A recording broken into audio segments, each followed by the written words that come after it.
Hello friend welcome to my channel. Hello friend welcome to my channel. चलिए आज हम science का कुछ इम्पोर्टेंट सीरीज शुरू करते हैं, जिसमें पहला क्वेश्चन है, बोलते हैं बेरिएट्रिक सर्जरी किसी व्यक्ति के डॉट डॉट में परिवर्तन लाती है। तो इसका सही आंसर हो जाएगा पाचन तंत्र। पाचन तंत्र में क्या होता है? बैरिएट्रिक सर्जरी क्या करता है? परिवर्तन लाता है। कहता है अगला क्वेश्चन कि एक वयस्क मानव के पास कितनी केनाइन दांत होते हैं? तो इसका सही आंसर हो जाएगा 2 and 2। क्या होता है? 2 and 2। अगला क्वेश्चन है कि मस्तिष्क के उस भाग की पहचान कीजिए जो शारीरिक मुद्रा, संतुलन और साम्यावस्था को नियंत्रित करता है। तो इसका सही आंसर हो जाएगा सेरेबेलम। क्या हो जाएगा? सेरेबेलम हो जाएगा। आगे पढ़ते हैं। अगला क्वेश्चन कहता है कि स्तनपान के दौरान किस हार्मोन के कारण स्तन से दूध निकलता है? तो इसका सही आंसर हो जाएगा ऑक्सीटोसिन। क्या हो जाएगा? ऑक्सीटोसिन। आगे हम पढ़ते हैं। कह रहा है खाने वाली ओरल गर्भ निरोधक गोलियां की क्रियाविधि निम्न में से कौन सी है? तो यह क्या करता है? अंडे को विमोचन को क्या करता है? अंडे के मोचन को निरोध कर देती है। क्या कर देती है? निरोध कर देती है। अगला क्वेश्चन है मानव शरीर का निम्नलिखित में कौन सा भाग रक्त द्वारा शरीर के शेष भागों से लाई गई कार्बन डाइऑक्साइड का निष्कर्षण करता है? तो इसका सही आंसर हो जाएगा, क्या बोलते हैं, एल्वियोली। क्या बोलेंगे इसको? एल्वियोली जो है से क्या करता है? कार्बन डाइऑक्साइड का निष्कर्षण करता है। आगे पढ़ते हैं। कहता है 1931 में मानव एबीओ रक्त समूह प्रणाली का वर्णन करने के लिए किस वैज्ञानिक को नोबेल पुरस्कार से सम्मानित किया गया था? तो इसका सही आंसर हो जाएगा कार्ल लैंडस्टेनर। क्या हो जाएगा? कार्ल लैंडस्टेनर हो जाएगा।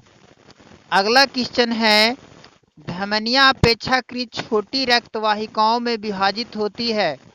ऊतकों तक पहुंचने पर वे और भी बहुत पतली नलिकाओं में विभाजित हो जाती है, जिन्हें क्या कहा जाता है?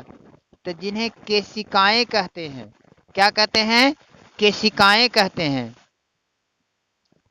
अगला क्वेश्चन है, कहता है यदि मानव रक्त को 2% अपमार्जक घोल में रखा जाए तो लाल रक्त कणिकाओं इसे आरबीसी का क्या होगा? तो इसका सही आंसर हो जाएगा कि आरबीसी फूल कर फट जाएंगे। क्या हो जाएंगे? आरबीसी फूल करके क्या हो जाएंगे? फट जाएंगे। आगे देखते हैं।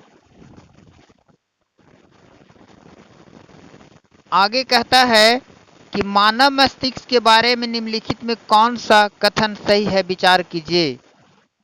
मस्तिष्क हृदय गति को नियंत्रित रखने के लिए उत्तरदायी है, ये सही होगा। यह शरीर के संतुलन के लिए उत्तरदायी है, ये भी सही होगा। इसलिए इसका आंसर सी हो जाएगा। 1 और 2 क्या हो जाएगा? दोनों हो जाएगा। अगला कहता है मनुष्य में कितने जोड़ी कपाल तंत्रिकाएं पाई जाती है? तो इसका सही आंसर हो जाएगा 12 हो जाएगा। कितना हो जाएगा? 12 हो जाएगा। आगे पढ़ेंगे।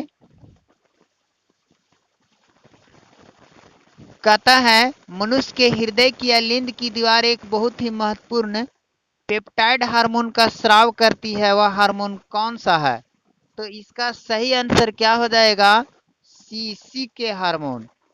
मनुष्य के हृदय के अलिंद की दीवार एक बहुत ही महत्वपूर्ण पेप्टाइड हार्मोन का स्राव करती है। वह हार्मोन क्या हो जाएगा? सीसी के हार्मोन। अगला, निम्नलिखित में कौन सा एक मानव नर प्रजनन तंत्र का घटक नहीं है? तो गर्भाशय हो जाएगा, क्योंकि नर प्रजनन तंत्र का घटक ये गर्भाशय नहीं है, ये मादा प्रजनन तंत्र का क्या है? घटक है। आगे पढ़ते हैं। आगे बस यही कह रहा है कि मानव शरीर में थायराइड ग्रंथि के पीछे कितने पैराथायराइड ग्रंथि होती है? इसका सही आंसर क्या हो जाएगा? 4 हो जाएगा। क्या हो जाएगा? 4। अगला कह रहा है, मनुष्य में निम्नलिखित में कौन सी अंतःस्रावी ग्रंथि युग्मक के रूप में नहीं पाई जाती है? तो इसका सही आंसर हो जाएगा पीयूष ग्रंथि। पीयूष ग्रंथि अंतःस्रावी युग्मक के रूप में नहीं पाई जाती है। तो दोस्तों, आपका ये चैप्टर जो था वो खत्म हो गया, और इस चैप्टर का नाम था, ये क्या बोलते हैं, इस चैप्टर का नाम था मानव शारीरिक क्रिया विज्ञान। ये चैप्टर आपका ऑब्जेक्टिव खत्म हो गया, और इसके बाद अगले क्लास से हम अगले टॉपिक स्टार्ट करेंगे। तो धन्यवाद, मिलते हैं अगले क्लास में।